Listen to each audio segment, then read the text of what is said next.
জিজ্ঞাসা করে প্রতিদিন, বান্দা কি কারণে আমাকে ছেড়ে দিলা? হ্যাঁ, রাত 12টা বাজে তুমি ঘুমায় গেলা, মা ঘুমায় গেল, বাপ ঘুমায় গেল, বিবিও ঘুমায় গেছে, পাড়া পড়শি ঘুমায় গেছে। আল্লাহ বলেন আমি তো ঘুমাই নাই। বান্দা আমিও তো ঘুমাই নাই, সারাদিনে আমিও তো জগৎটা পরিচালনা করছি, তবুও তো আমার কোনো ক্লান্তি নাই, আমি তো ঘুমাই নাই। কেন ঘুমাই নাই জানো বান্দা?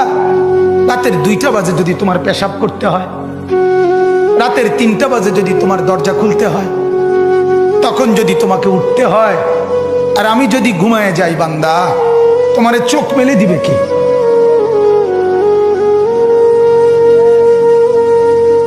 এই বাপ, চোখ মেলে দিবে কি?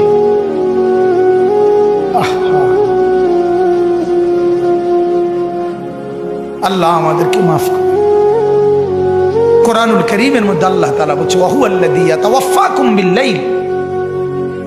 কোরআনে আল্লাহ বলে, বান্দা শোনো, প্রত্যেকটা মানুষকে রাত গভীরে যে ঘুম আমি দেই, সেটা ঘুম না, আমি ওয়াফাত দেই, আমি মূলত মৃত্যু দিয়ে দেই। আবার